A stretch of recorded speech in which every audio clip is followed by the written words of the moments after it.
November 1976, the Grand Ballroom of the Beverly Hilton Hotel, Beverly Hills, California. The charity gala had been running for 2 hours. The managed momentum of a Hollywood fundraiser at full operation, the tuxedos and gowns, and the particular social architecture of an industry that knows how to throw an event and knows the event is always also a performance. Chandeliers, white tablecloths, candles at every table, the warm amber of a room constructed for the purpose of making powerful people feel appropriately housed. Clint Eastwood was at table 7, 46 years old, dark hair with silver at the temples. The composed presence of someone who has been the most recognizable man in most rooms for a decade and has developed a precise, settled relationship with that fact. A glass of amber in his hand, the easy, contained posture of someone present without needing the room to know it. He did not see Muhammad Ali enter. This was not unusual. Clint rarely tracked entrances, but Ali's entrance was the kind the room registered before any individual in it consciously processed it. The specific collective adjustment of 430 people whose attention was pulled in a single direction by something that required it. Muhammad Ali at 34 was the most physically present human being on earth. Not the most famous, though he was that too. Present in the way that very few people are present, fully, completely displacing the air in a room and making the room aware of the displacement. When he spotted Clint Eastwood at table 7, he changed direction with the purposeful efficiency of someone who has seen something they intend to address. He had been asking the question since 1964, not the same words every time. Ali was too fluent for formulas, but the question was always the same: who is the greatest? He had asked it of journalists and politicians and kings and presidents, and the specific, bewildered faces of people who had not expected it and who produced, under the pressure of those wide, bright eyes and warm, theatrical certainty, responses that told Ali everything he needed to know about the person in front of him. Most people said his name, some genuinely, the honest recognition of someone who understood they were in the presence of specific greatness. Some strategically, some with performed enthusiasm that satisfied the form of the question without engaging its substance. A very small number said something else. These were the ones Ali remembered, not because they were necessarily right, because they said what they actually thought rather than what they calculated he wanted to hear. The measurement of honesty under the warm theatrical pressure of the most loaded question in sports. Across 12 years and 5 continents, he had developed the precise expert ability to distinguish between authentic and performed responses the moment the answer began. He approached table 7 with the alert curiosity of someone who has refined a measurement tool to great precision and is about to apply it to an instrument they have not yet calibrated. Clint saw him when he was 6 feet away. He looked up, the unhurried look of someone registering a presence and turning to address it. He saw Muhammad Ali. He finished what he was saying to the person beside him. He set down his glass. Ali arrived and did not sit. Ali at parties moved rather than settled, the kinetic restlessness of someone for whom stillness was always temporary. He stood beside table 7 with a particular forward-leaning presence of someone already in the conversation before it has officially begun. Clint Eastwood, Ali said. Not a greeting. The announcement of a name that was simultaneously an assessment and the opening of something. The way Ali said a name told you what he thought of it. Muhammad, Clint said. One word. At the same volume he used for everything. He looked up at Ali with the level, patient attention he gave to things worth attending to. Ali looked at him, the same eyes that read opponents across rings, that calibrated distance and timing and intention from the quality of a person's movement. Now reading Clint Eastwood across a dinner table and finding the reading interesting. I got a question for you, Ali said. Clint looked at him. Did not ask what question, simply looked with the level, unhurried attention of someone who has time for whatever comes next. The specific patience of someone who understands the question is already happening, and the correct response is to let it happen. He leaned slightly forward. Tell me something, Ali said. His voice dropped. The modulation of someone who wants to be heard rather than projected. The people at tables 6 and 8 began to orient.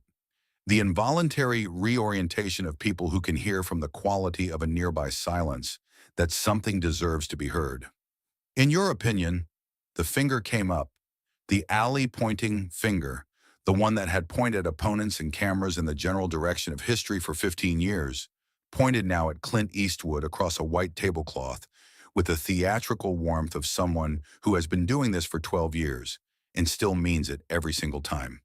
Who is the greatest of all time? The proximate room heard it. 20 or 30 people within range. They heard it and understood what it was. The question. The question Ali had been asking for 12 years.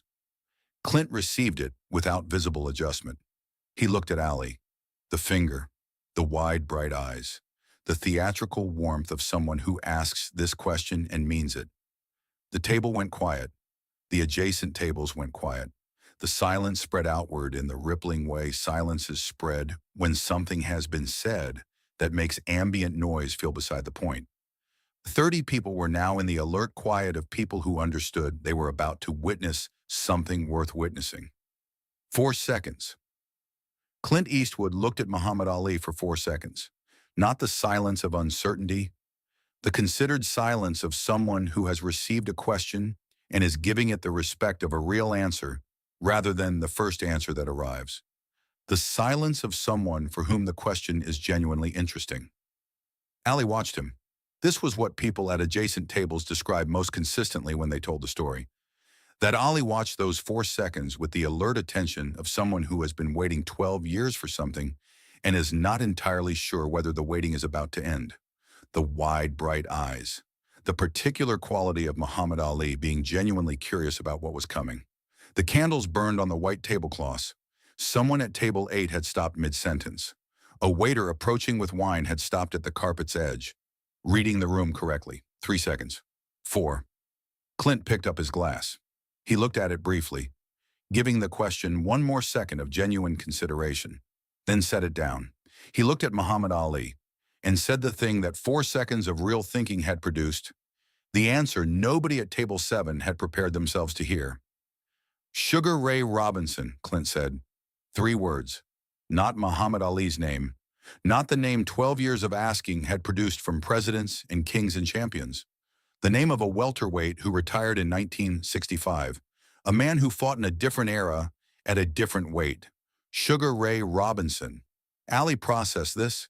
The involuntary processing of someone whose question had produced something genuinely unexpected. His eyes slightly wider. Not shock. Something more interesting. The alert widening of someone who has asked a question for 12 years and has just received an answer they have not received in this form. 1 second of silence. Then Ali started laughing. Not the performed laugh, the real one. The genuine, warm, full-face laugh of Muhammad Ali encountering something that surprised him and found the surprise delightful. He laughed with the whole-body quality that his laugh always had. The laugh of someone for whom amusement was not a private event, but a physical one. Sugar Ray Robinson, Ali repeated. The way you say something you are hearing for the first time and deciding what to do with. Not me, Ali said. Sugar Ray. Sugar Ray, Clint said, simply confirming. The unhurried confirmation of someone who has said what they said and does not require it to be different. Ali looked at him with the specific look of someone for whom the world had done something it had not been scheduled to do. 30 people at a charity dinner were in the middle of witnessing something none of their invitations had mentioned. Why? Ali said. 1 word. Genuine inquiry, not the rhetorical challenge of someone who disagrees, but actual curiosity. The question beneath the question that Ali always wanted when someone surprised him. Because nobody could hit him, Clint said, and nobody could hit like him, at his weight, in his time, against what he fought. Perfect. Ali was quiet, actually considering, not performing consideration, but doing it. I'm bigger, Ali said. You are, Clint said. I'm faster. For your size, Clint said, nobody's been faster. That's true. But you still say Robinson. For what Robinson was, Clint said. Pound for pound. Era for era. Yeah, Robinson. Ali looked at him with the assessing attention of someone for whom the conversation had exceeded its expected parameters. You know boxing, Ali said. Not a question. The declarative of someone who has just discovered something. Some, Clint said. Ali smiled. Not the performance smile, the private one. The warm smile of someone given something they did not anticipate. He made the specific assessment. This person had said what they actually thought, not what they calculated he wanted to hear. Across 12 years and 5 continents, this was rarer than anyone who had not spent 12 years asking could understand. They talked about boxing for 20 minutes. Ali on Robinson. The footwork first, always the footwork. The quality of Robinson's movement that Ali had studied as a young man. Understanding that boxing was not primarily about hitting, but about not being hit while hitting. And Robinson was the greatest teacher of this principle. The way Robinson threw a combination. The first punch not as an attack, but as a sentence whose final word was the punch that came third. The architectural thinking of someone who understood violence, had a grammar, and had mastered it completely. Clint on Robinson, the admiration of someone who had watched the fights on black and white television in the late 1940s, and understood, even on a small screen, that he was seeing something that would not come again. The fights against LaMotta, against Turpin. The way Robinson moved in the 12th round of a hard fight looked like Robinson in the 2nd round of an easy one. Ali on being hit. This was what people at Table 7 described most often in the years that followed. The matter-of-fact candor of someone sharing professional information about their profession. Every man that can really hit tells you something different, Ali said. Foreman told me I'm trying to end you. Frazier told me I'm trying to hurt you. Robinson, he paused.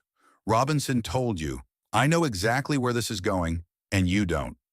Clint listened with the complete attention of someone for whom listening is not the waiting period between speaking, but the activity itself. He asked 2 questions in 20 minutes. Both good questions. The questions of someone who has thought about a subject rather than simply encountered it. The gala continued around them. 400 people attended a charity event, while 2 of them had the most interesting conversation in the room. Nobody interrupted. Table 7 had become, for 20 minutes, somewhere else entirely. The people at adjacent tables had witnessed enough. Some told it as Ali being challenged, which misunderstood it entirely. Ali had not been challenged. He had been answered honestly, which was what he had been asking for 12 years and which felt, when it arrived at Table 7, not like a challenge, but like a gift. Some told it as Clint being brave, which also misunderstood it. Courage was not the operative word. Clint had simply said what he thought, which required no particular courage because the alternative was not available to him. The truest version was told by Patricia Hayward, who had been at Table 8. Ali asked him the question, and Eastwood thought about it, really thought you could see him thinking, and said Sugar Ray Robinson. Ali's face did something I've never seen it do. It went from the performance to the real. Just for a moment, like he'd been given something unexpected and was genuinely figuring out what to do with it. Then he laughed. The real laugh.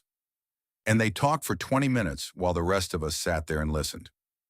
The story traveled through Hollywood in the weeks that followed, person to person, the informal network through which true things travel. By the time it had made several stops, some versions had Ali storming off. Some had Clint backing down. None of these things had happened. What had happened was simpler. 2 people had an honest conversation and found in the honesty something worth 20 minutes. Ali was asked about it months later. Eastwood said Robinson, he said. A pause. The quiet of someone revisiting something they had thought about more than once since it happened. He might be right. Another pause. Don't tell him I said that. Clint was asked about it years later. Ali asked me who was the greatest, he said. I told him. That was all, which was, for anyone who had been at Table 7 or Table 8, exactly the right amount. What united every version of the story was the 4 seconds, described consistently in every account, because the 4 seconds were the story, not the answer. The specific, visible, honest process of someone receiving a question and treating it as a real question rather than a social occasion. Someone for whom the thoughtful answer was the only available answer and who gave it the time that thoughtfulness required. 12 years of asking, 4 seconds of thinking, 3 words. This was what Muhammad Ali had been looking for since 1964. Not agreement, not deference. The private, unglamorous thing of someone saying what they actually thought because saying anything else was simply not something they were capable of. Ali understood this. He had been measuring it for 12 years. He recognized it when it arrived. He laughed. He stayed for 20 minutes. He talked about Robinson and Foreman and the grammar of a good combination. Then he moved back into the room, back to the 400 people, back to the specific, warm, theatrical presence of the most recognizable human being on earth, doing what he did in rooms. Clint watched him go, picked up his glass. Someone at the table said, "Did you just tell Muhammad Ali he wasn't the greatest?" Clint considered this for a moment. "I told him what I thought," he said. Ali asked the question. Clint thought for 4 seconds. He said, "Sugar Ray Robinson." Ali laughed. They talked for 20 minutes. That was all. That was everything.